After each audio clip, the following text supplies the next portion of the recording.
What if I told you that by simply changing your repayment type on your mortgage, you could scale your property portfolio and potentially earn hundreds of thousands of dollars more than you otherwise would have?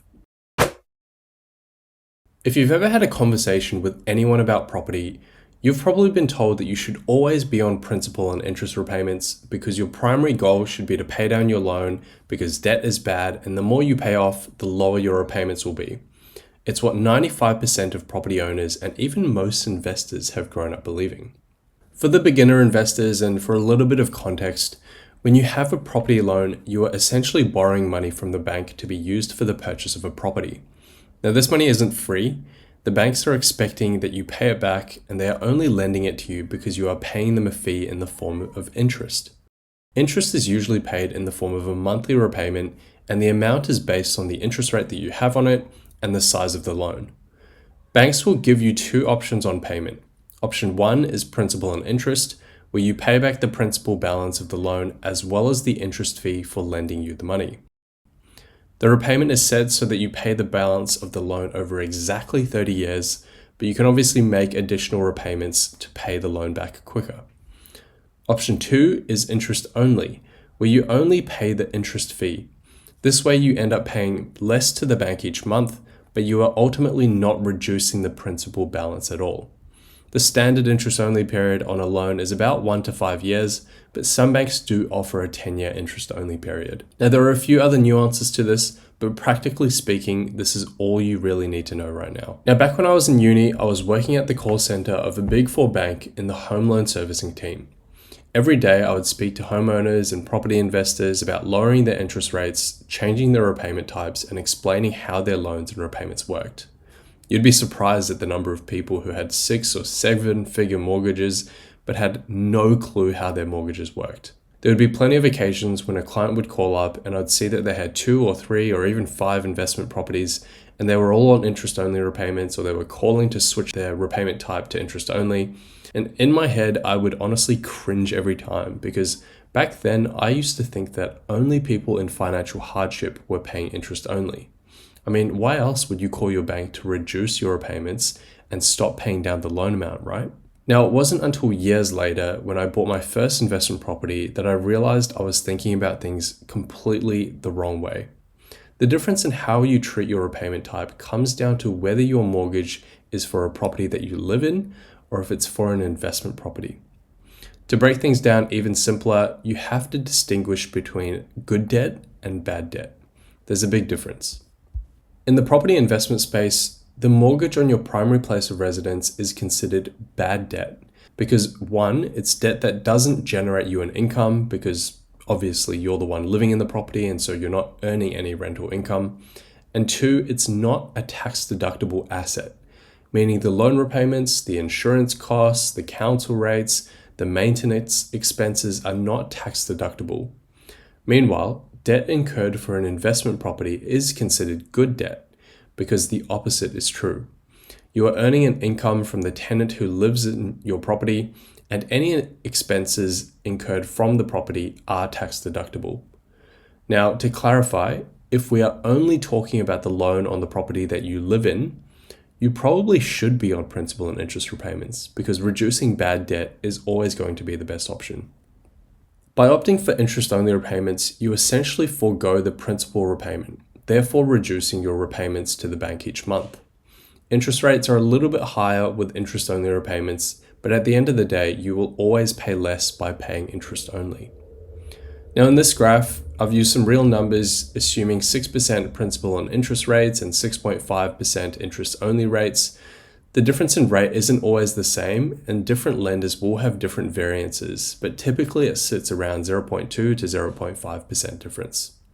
Now, I've just taken these rates off of the CBA website for simplicity, so the difference is about $300 per month, which you can see between the two repayment types, and $300 a month might seem negligible, but over a 12-month period, that's about $3.6 thousand, and over 5 years, that's about $30,000. Now, at this point, you might be thinking, well, why wouldn't I want to pay down my loan balance if I can afford to right now? Well, there are a couple of reasons.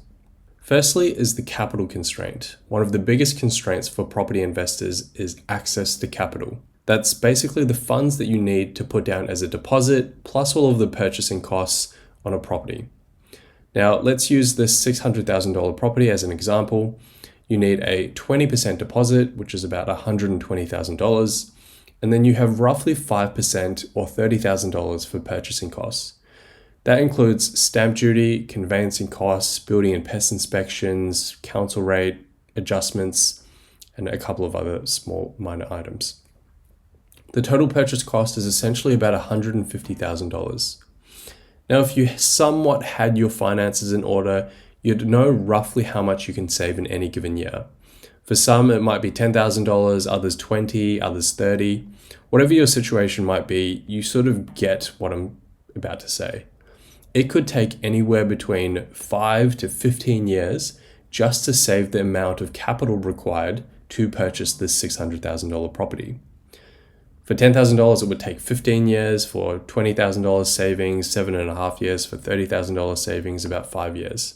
And I can guarantee you by 5 or 7.5 or 15 years later, that property is going to cost a shitload more than $600,000. Now, by reducing your repayments to just the interest portion, you can essentially save a little bit faster each year. You might be able to save an extra $3,000 or $4,000 per year per property by simply not paying the principal portion of the investment loan. The second reason is the cash flow constraint. Another major constraint for property investors is having enough of a savings buffer per year to cover any negative cash flow of the portfolio. Now, in this example, let's say you can save roughly about $25,000 per year after your living expenses. You've got 2 investment properties currently, and each of these investment properties is about $10,000 negative cash flow, meaning after all of the rent that comes in, after all of the expenses that go out, you're left with still having to cover about $10,000 on each property. Now, both of these loans are on principal and interest repayments, and if you were considering purchasing a third investment property, you'd quickly realize that you simply don't save enough to cover the potential negative cash flow on 3 investment properties. So essentially, you couldn't purchase that third investment property, and if you did, you'd probably be strapped for cash quite a bit. You might not be able to go on that holiday to Bali, you might not be able to purchase that new iPhone, and it's just not a great situation to be in. Now, by switching to interest only on both of your loans, or both of your existing loans and also that potential third property, you would save a couple $1,000s per property per year. You can quickly do the math and figure out that you can actually afford to purchase that third property now. You'd actually have about a $4,000 cash buffer or savings buffer left over even after paying for the negative cash flow on that third investment property. Now, how does this actually earn you an extra couple of $100,000 more? Just by switching your repayment types on your mortgages, this could mean the difference between holding 2 properties and getting stuck, or holding an additional third property and being able to scale further. Now, based on national average growth rates of roughly 6.5% per annum for the property market, this could mean a couple of $100,000 over a 5-year timeline just by switching your loan repayments. Now, a common misconception is that by paying principal and interest, your repayments will actually decrease over time because you're paying down the loan balance. Now, that is completely false. A mortgage is designed to be paid over a 30-year loan term, meaning it's designed to be fully paid off by the very last repayment. What a lot of homeowners eventually realize is that at the start of your loan term, the principal portion of your repayment is actually minuscule.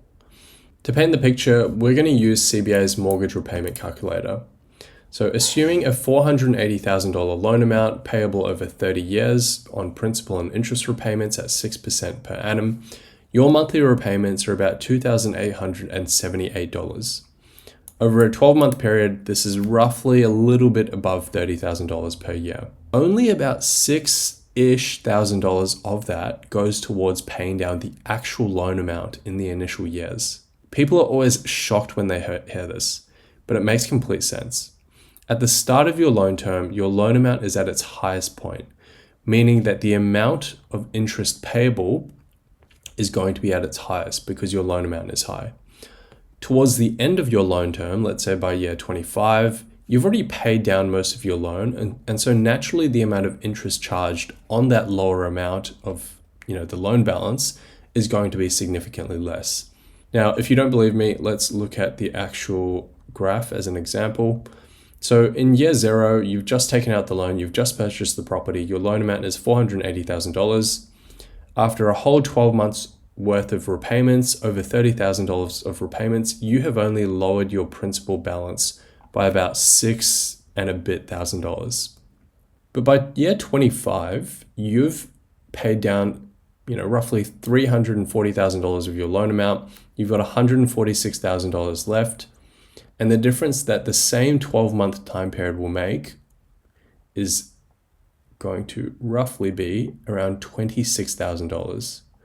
So you can see that in just 1 year, you've paid down over $26,000. So most of the $30,000 that you've paid towards the bank is actually gone towards paying down the principal. The key fact here is that your monthly repayments don't actually change. It's simply that the lower your loan amount is, the higher proportion of your loan repayment goes towards paying down the actual loan amount, or the principal portion increases as your loan amount decreases. The next thing I want to talk about is equity growth and what impact that capital growth versus principal repayments has on the amount of equity you have in the property. If you didn't know what equity is essentially the difference between the value of your property and the loan amount against that property. It's essentially a reflection of the net wealth that you have because a portion of this property is owed to the bank. Now, the purpose of investing in residential property is primarily the capital gain that you achieve from it over time. If you think about what contributes to your growth and equity in your property, it's either by natural growth in the market or by paying down the balance of your loan.